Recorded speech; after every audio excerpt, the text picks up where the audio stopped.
Yeah, yeah, yeah, yeah, yeah, yeah, yeah. You're now tuned into the one and only place where you can get what's needed on your plate along with what's going on in your hood. Candy Lady's gonna keep you up to date with events going on around your way. What's really good? SC by Black locally. Keep them dollars circulating in your own community. It's the SCBBL show. You're now tuned into the SCBBL show. Rock on. Rock on.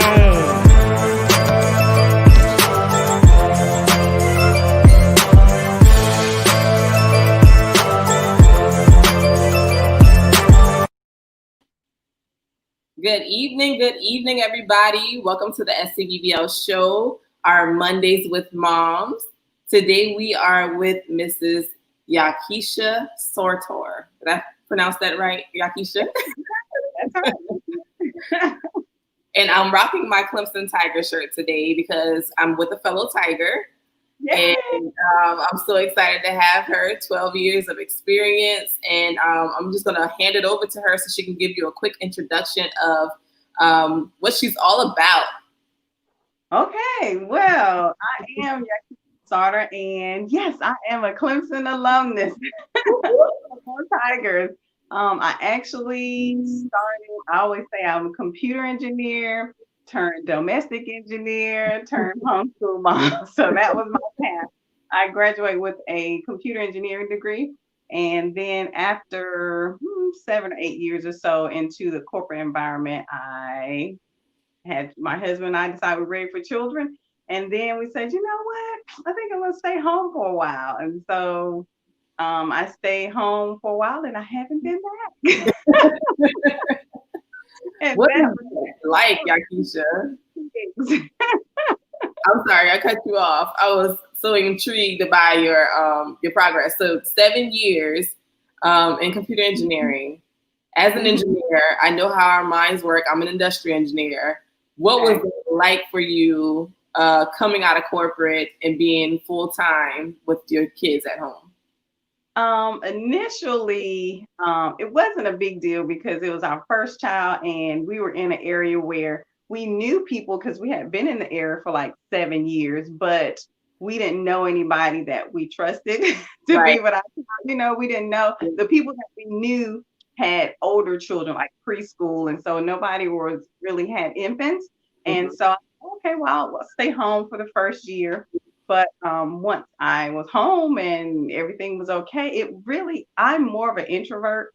So I really didn't have that issue with missing people in a sense.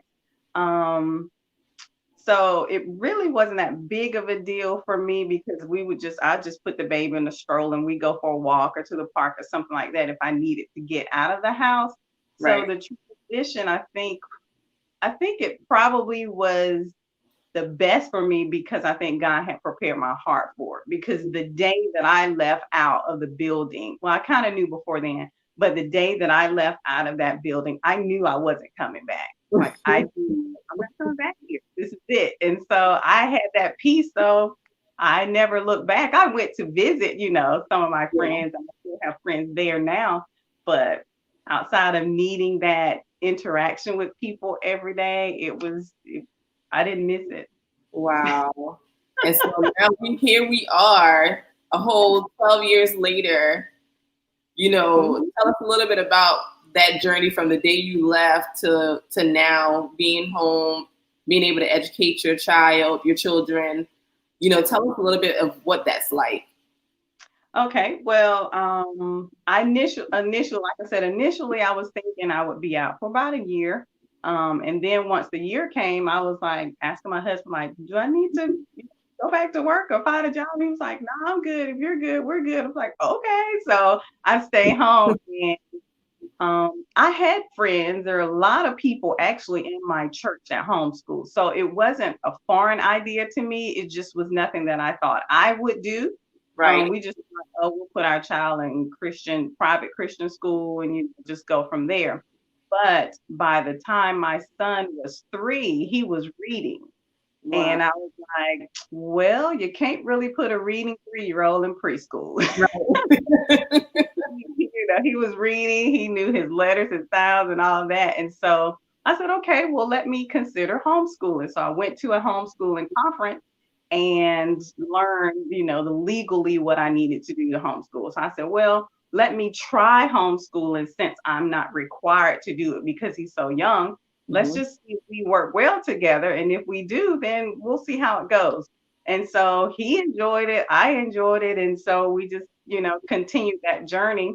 And by the time he was 5, then my daughter came along. So it was like, okay, well, since she's here, I know I'm not going back, same situation. Right. I'm not returning back to the corporate environment. So we just keep going. And so we have just kept going. And so that's really how it was. They, I enjoy being home with them. And I always tell people when they ask me, are you planning to homeschool your entire life? For the entire time they're in school. And I was like, well, I have my heart set to homeschool throughout the entire, high school years, but we take it year by year, because if it's something that's not working for us, the two of us, then, maybe it's time to, let them go to a different school, environment. But so far we haven't had to do that. So YaKeecha, what option did you choose? Did you do 3? Okay. Yeah. So you have full flexibility. Yes. Did you decide to do like any other interesting courses outside of the core ones, like reading, math, science? What were some of the ones that you decided to do for your children?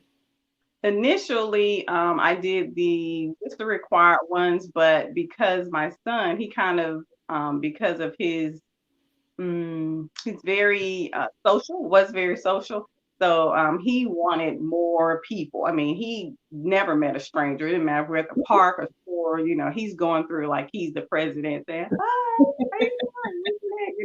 And so by the time 2nd grade rolled around, I found a co-op, and I'm still that same co-op now. So with that co-op, it's an enrichment co-op. So it's not one that interferes with my core classes, because I was like, I can do a co-op. I'm okay with that. But I don't want somebody telling me, I don't want to learn a new curriculum. I don't want to learn a new way of teaching.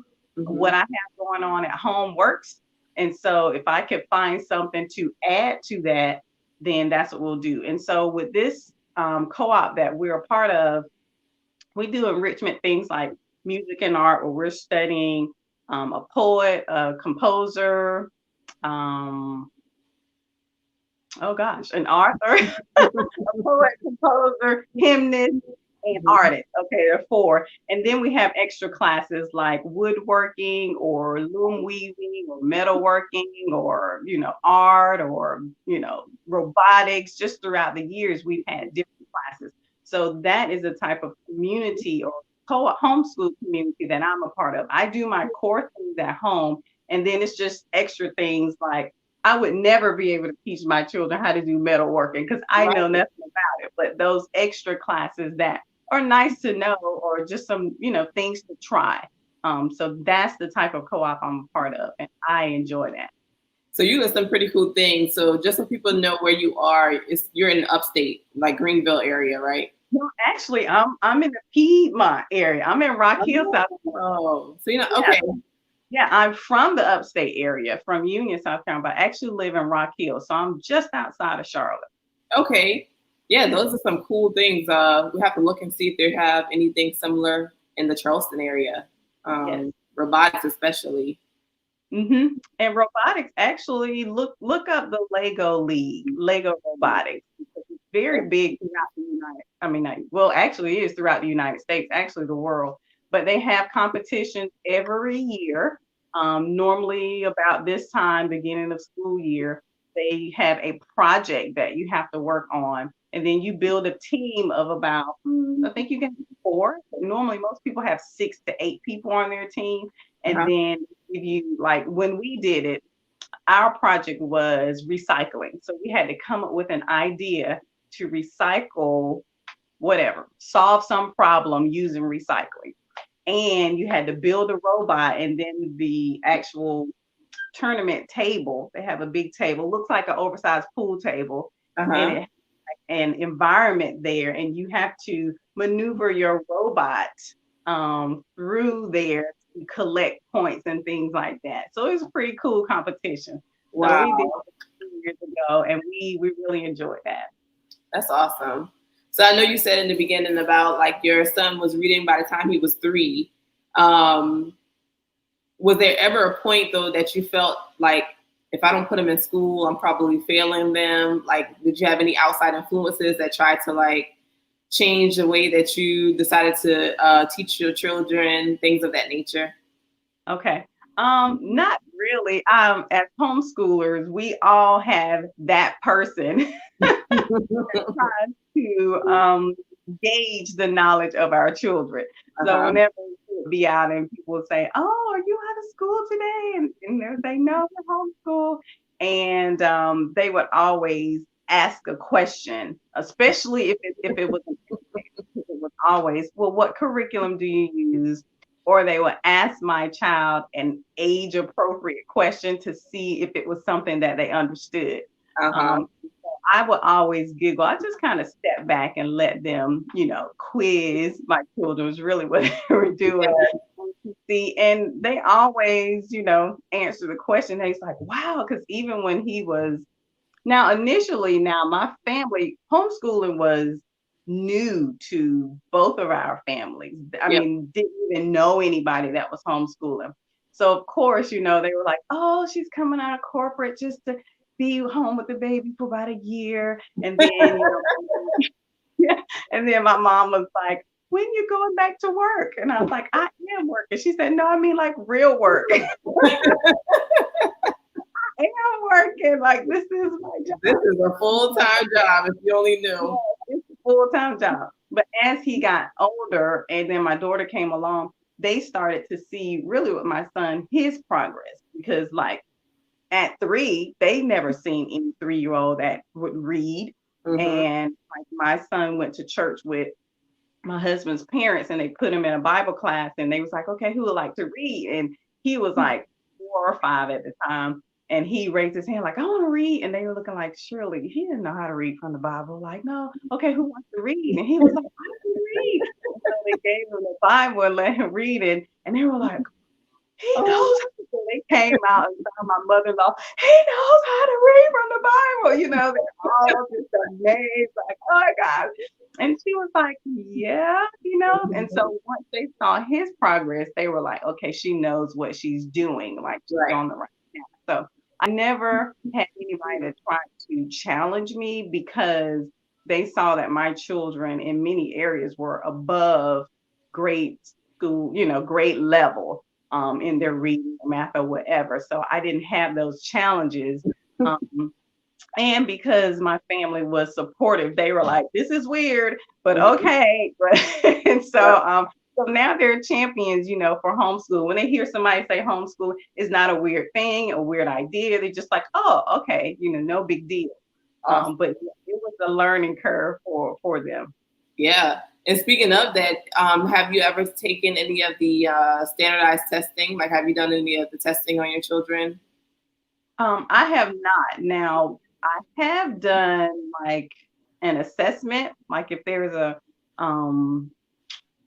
curriculum that has like an end of the year assessment or something like that. Now I would occasionally give them an assessment to see where they were, but I really didn't have to do that because I knew what I was teaching at home. So it was like, I already know, they know, grade level things. And so I've never had them take a multiple choice or a standardized test or anything like that because I really didn't feel the need like they were failing in any area. Got it. What is your teaching style anyway? So is it like you kind of like have what you want them to go over and they kind of bring it back and turn it in, or is it like you spend that one-on-one time? What has that been like for you? Okay, for me, it's always child-led, learning. I have my idea of what I want to teach, but I always like for it to be driven by their interests. And so I think that way they're able to grasp the information and retain it if they can connect with it. For example, this year, my daughter, I just asked her, hey, what do you want to do this year? What is something that you want to learn how to do this year? And she said, I want to do cooking, because before I have done a cooking class at our co-op. I did a cooking with book class with little ones like preschool and kindergarten age, but she was past that. And so she missed it then. And then this year, the children, because in our co-op, the families vote on what, like each parent will offer, like, this is something I'm willing to teach. And then we all, or the children, vote on what they want. And so the cooking class wasn't selected this year. And so she's like, oh, I learned how to cook. And so I said, okay. And so so now this year I'm kind of pulling back from my normal science curriculum, and we're gonna do cooking. But we're gonna do cooking plus health, because we're gonna learn about food and how food affects the body.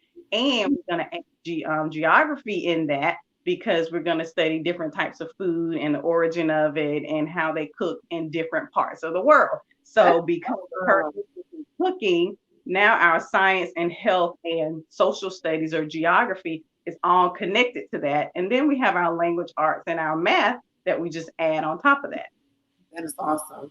So for a brand new person who's like, that's very cool, I wonder how do I fit that into my curriculum? Like, how do I track that? How could you explain that to somebody? How do you track what part? Like for the cooking portion of the science class, like what do you need to do to kind of like keep track of grades or just activities, or, you know, for a brand new person who has no idea? Okay. Really, I think a lot of people have an issue with homeschooling because they try to do school at home. And if you try to replicate traditional school at home, then you will feel overwhelmed.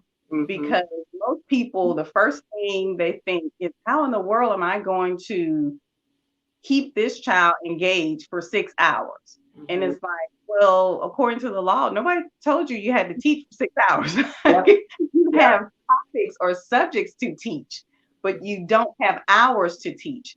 And I think once people get past that, and it's like, oh, and then it's like, look, it's reading, writing, math, social studies, and science. And then when they get older, you add in your literature and your composition, and then it kind of takes the pressure off, because if you try to keep your child active for 6 hours, it's not gonna, you're gonna be mad, they're gonna be crying, you're gonna be crying. It's gonna be a miserable situation for everybody.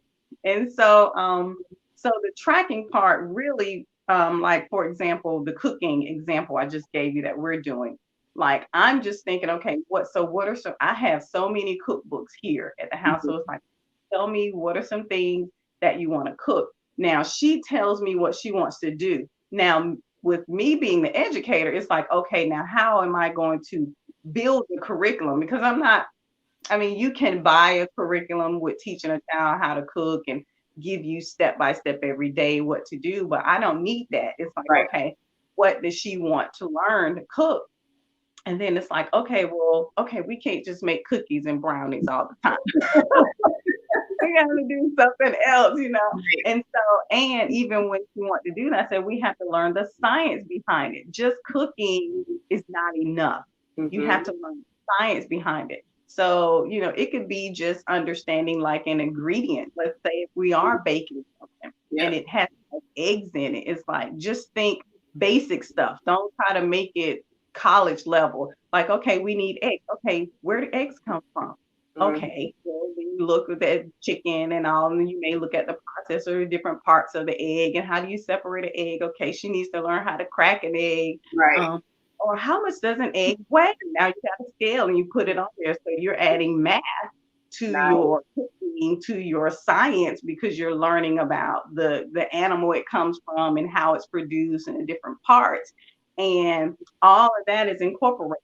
Now, what I do as far as keeping track of what I do in South Carolina, we just have to keep track of a daily plan book, if you want to say. So I just I have a calendar or a book that has the days of the week across the top, and down the side I have my subjects. And for each day, for each subject, I just write down what we did for that day.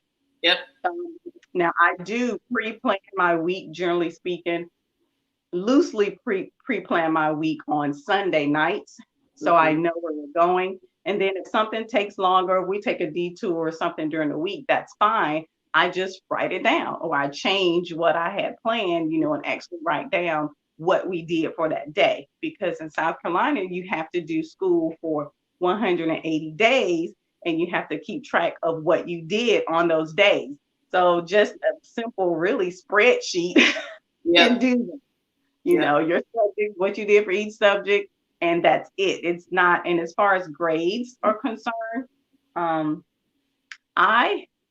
my elementary age children, I don't give them A, B, C, D grades. What I developed when my son was smaller, I would do a system that had I for introduced to something, M for mastering, or P for progressing. So I guess I should do it differently. I for introduce, P for progressing, and M for mastering.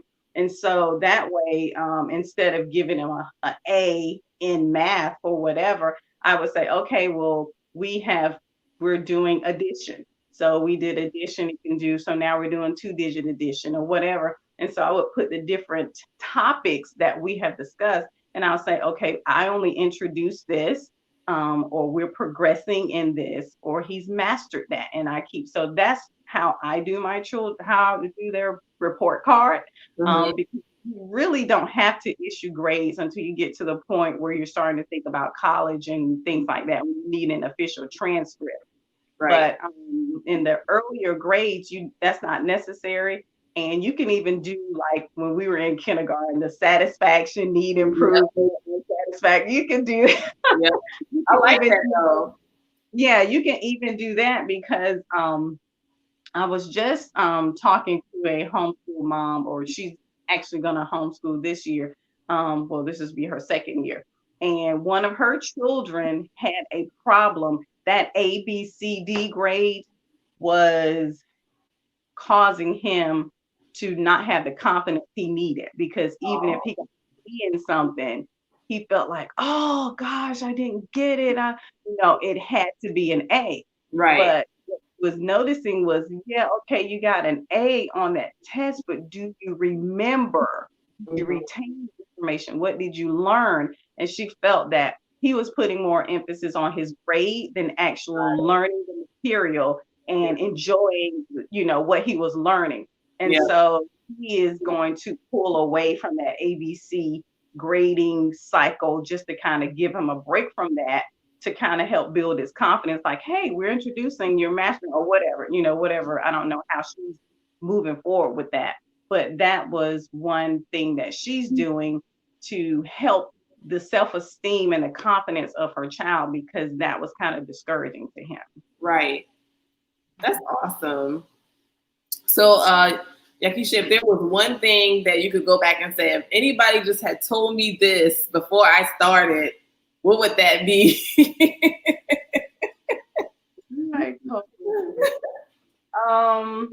Or were you just so excited, like it really didn't, there was nothing really that caught you off?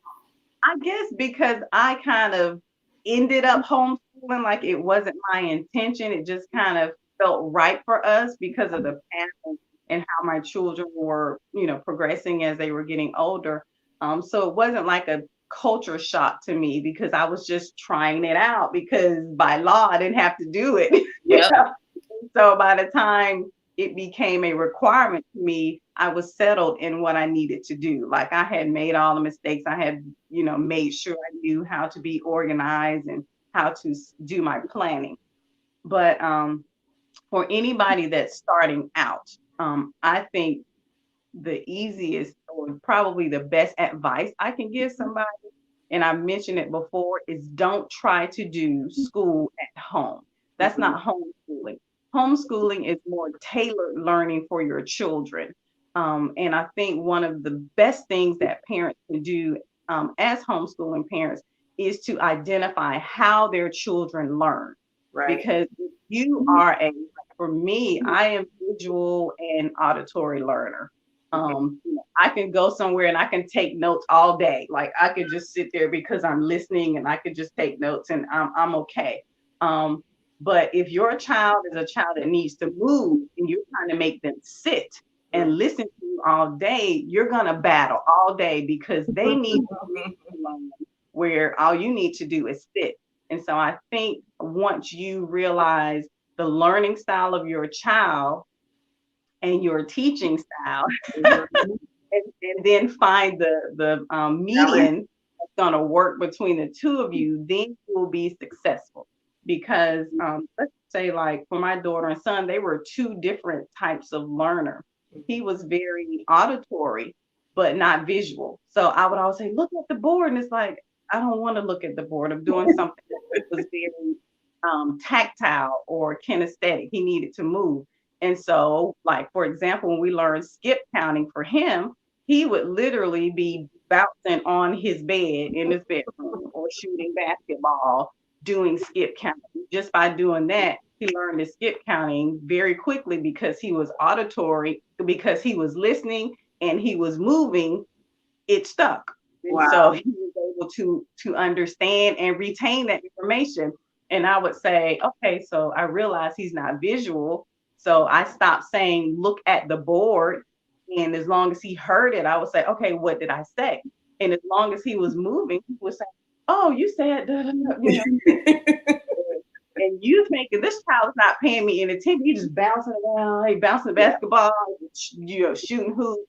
But that was his way of learning. Now, as he got older, okay, now you can't keep shooting.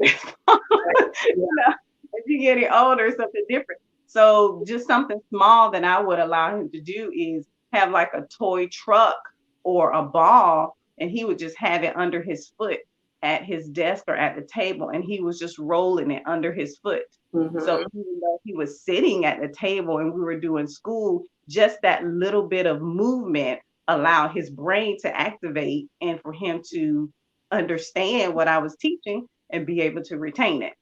That's so powerful. That's one of the beauties of homeschooling. You can find that in your child, and then you're not driving your child mad because you're trying to make them sit still when they need to move because you're thinking, you're not paying me any attention. And it's like, yes, I am. I just need to get this energy out. Yes.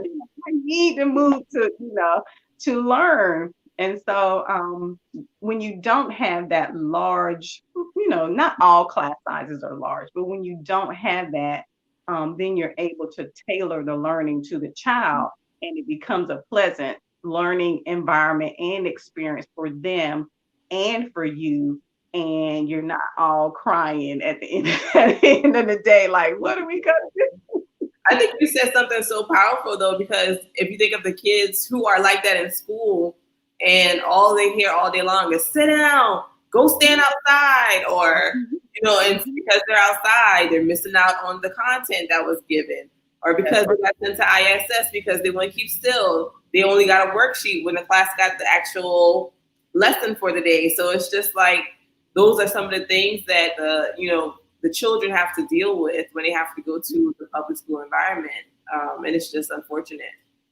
Yes, that's right. And I think it's also unfortunate that a lot of teachers learn this, but they don't implement it in their classroom. Yes. It's like, surely they taught you about learning styles, but a lot of times you teach to your strengths. Yes. And so you should, an effective teacher will be one who teaches to all styles. Like you will, even though you're doing whatever lesson, yes, there's a point where everyone is sitting and paying attention, but there should be a time where they are, moving around, or when they're actually doing something to participate, because now you're activating the movers, you're giving the visual people something to look at, and by them copying, notes off the board, that's helping the visual people. And then need to hear it, they're just watching, but they're listening to what you are saying. And if you add a song or something like that, of course that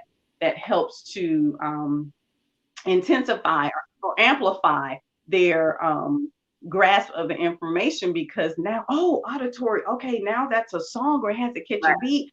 So now everybody is engaged. But when you don't do that, you lose those. And so those are the children that you are sending out of the classroom or that you're disciplining every day. And it's like, you're just not, you're not engaging the child in the class. And I think a lot of the kids would be good with what you just said. Like if one day we're sitting down, but tomorrow we might be in a group assignment. The next day we might be doing something with music. The next day we might be doing something with devices, or like it's always a brain trigger of like, it's not the same mundane thing every time I have to go to the classroom, but I'm going to be walking into something kind of different. So. That's right. That's right. And even, small things, even if you can't do that all the time, because, teachers can't do that all the time. You got to have control. But if you, rotate how you teach, so make sure you're engaging everybody, that helps. But also small things like a young mother that I kind of mentor, her son would get in trouble in class for clicking his pen or drumming his pens, not on the desk, but just kind of in the air, because the teacher thought he wasn't paying attention. But had she realized he needed that movement to help him to engage, he wouldn't always get in trouble for, doing that. And it's like, he's paying attention. He just needs a little bit of something with his hands, or clicking the end of the pen, or taking the top on and off, just something to help him sit still and pay attention, in class. Man. Wow. So, and then you've been homeschooling the whole time. So your children have never been into a public school environment, right? No, my children have never been in any other setting other than our home and, co-op among other homeschoolers. So, yeah. Have they ever asked to go to school?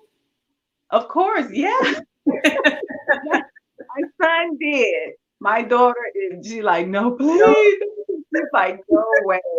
No, please don't. And the thing, it's like the smallest things. His thing was, I want to go to school because I want to ride the bus and eat in the cafeteria. like if you only knew. Like, is that the only reason? Like, he just wanted that experience. And so by us being a part of the co-op, then at least he got that communal, lunch experience. Even if he didn't get the bus, and so we are part of a large ministry in Charlotte. And so if the parking lot is full, then we have an overflow parking lot, and they shuttle people, to the church. And he's like, let's ride the shuttle today. Ride the bus. Let's let him ride the bus. Right. He wants the bus experience. Okay, we'll ride the bus today. Wow. So, YaKeecha, what about your husband? How is that, like, with the balance of you being homeschooling? Is there a time that you have to kind of like cut things off? What is that balance like? Yeah, no, not really, because we always, generally speaking, because we're fortunate enough that my husband works close enough to home that he comes home for lunch every day. So they always have interaction every day. And so normally our goal was to be done with school by the time he came home for lunch. Okay. Sometimes we don't, but if we're not, it's because we're splitting the time. Like we're just going to do something, pause while he's here, kind of let you, interact, whatever. And then after we'll finish what we haven't, completed for the day. So normally in the evening when he comes home, it's like, it's over, you know. Now he has come home for lunch. Like if I'm, just I'm kind of fragile and the children, and he would be like, he'd come over, put his hand on my shoulder. He said, use your teacher voice. And he was like, use your mom voice. And because he was like, you're in the mom zone now. You're not in the teacher zone.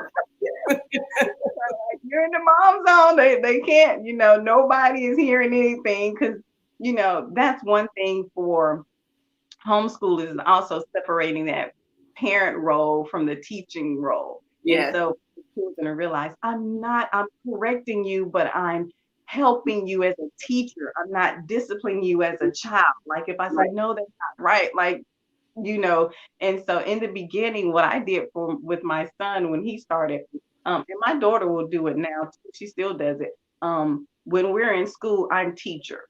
I'm not mom. Like, don't call me mom. Call me teacher.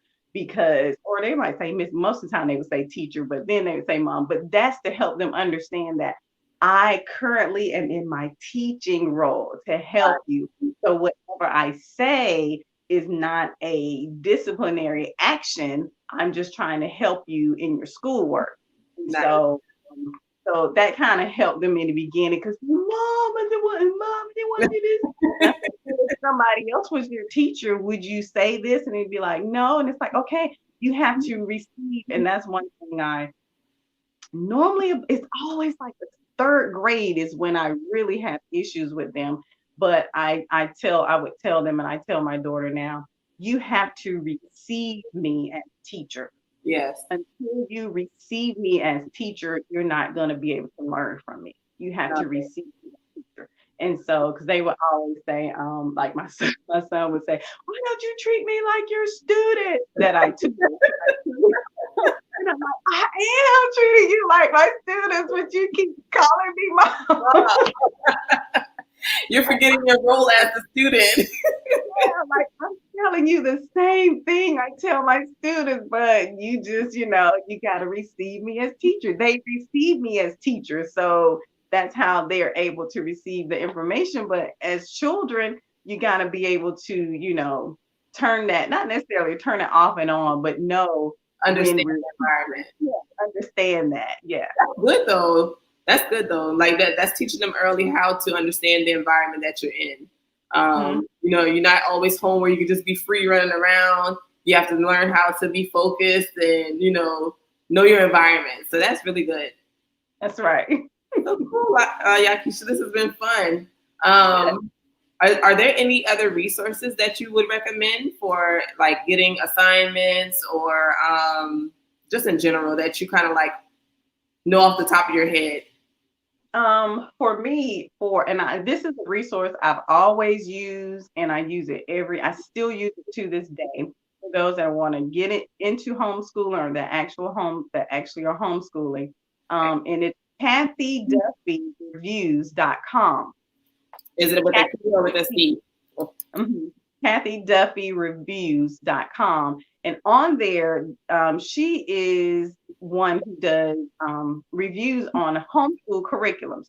So there is any homeschool curriculum that's out there in any topic, any subject, whether it's math, science, language arts, history, geography, foreign language, whatever. She has done a review about it. She tells you what's in it, what she likes about it and doesn't, and what type of style it's for, what type of learner it's for.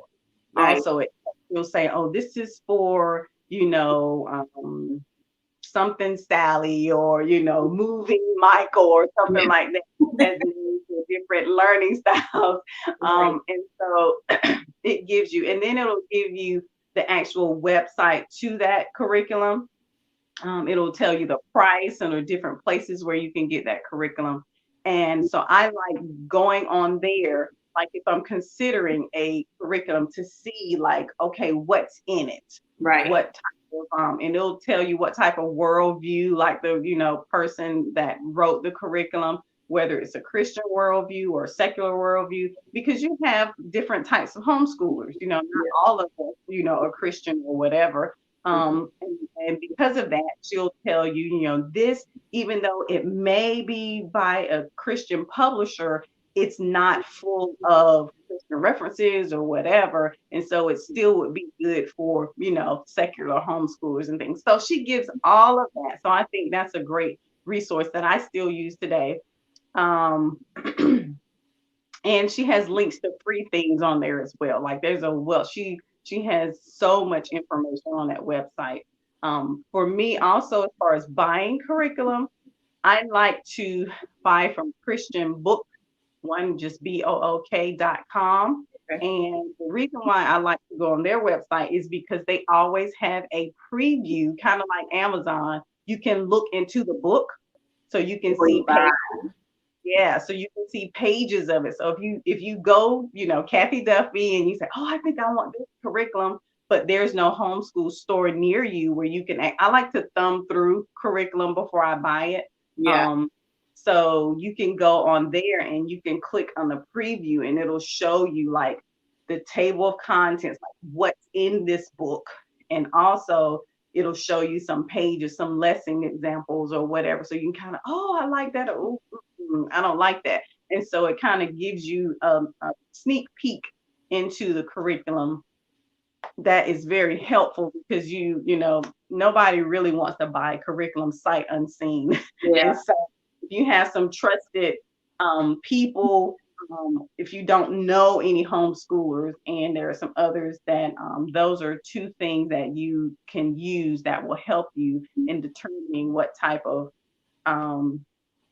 curriculum to buy. And then, as far as I mentioned before, there is a book about how they learn, I think is the title of it, where I think it would be great for you to see how your child learns.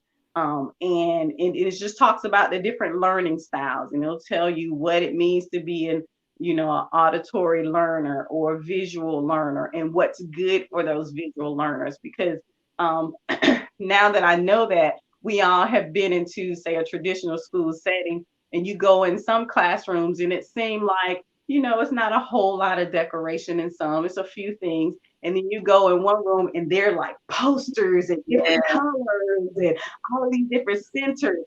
Okay, that teacher is visual. Mm-hmm. She has all of this stuff all over her room. She's a visual learner. And so when you are teaching a visual child, you may need to have those charts and the map on the wall and things like that, because it helps them to see. So I think it's great for you to learn your child's learning style. Yeah. So I think those are just some great. And then there is a book, I don't remember the title, about your teaching style. Okay. How do you like things organized? Do you like to kind of fly by the seat of your pants kind of? Do you like to do more unit studies, or you're a traditional book and workbook and text type teacher? And so that also, knowing your teaching style, will also help you to identify the type of curriculum you need to buy, because some curriculums are written for those traditional people, and some are written for those that, hey, let's go on a rabbit trail. Like my daughter and I today, we were reading about Germany and the United States.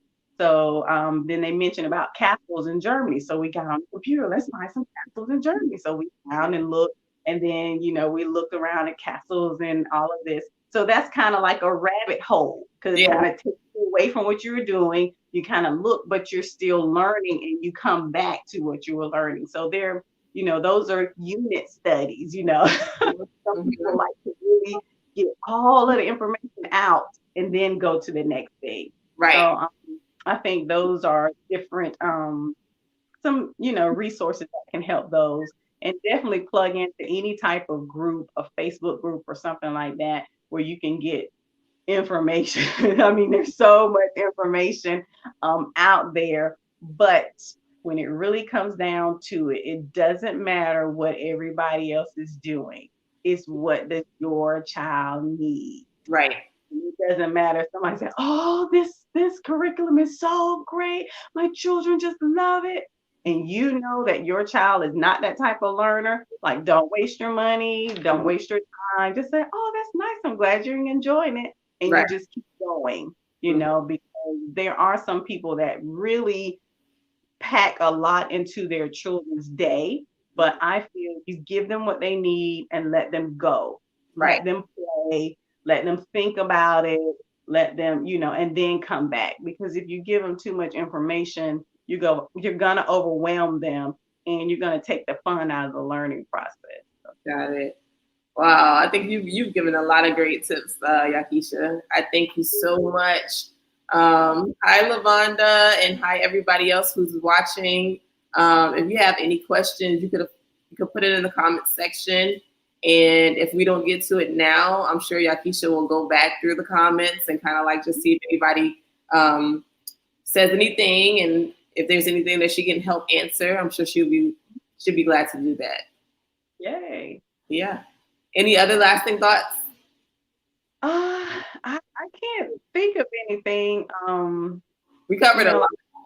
I think what's most important is, teaching when it comes to homeschooling. Don't try to replicate what takes place in school. Identify what your children love and incorporate that into their school. And then if you have, sometimes if it's not working for you, especially if you're married, you have a spouse or somebody else that's home with you, then it's okay to get somebody else involved with the, training and teaching of your child. Like, I'm more analytical. So when it comes to math and stuff like that, that is like right up my alley. Yeah. My daughter is very artistic. She likes doing stuff, and I'm just like, I don't want to color it. I don't want to paint.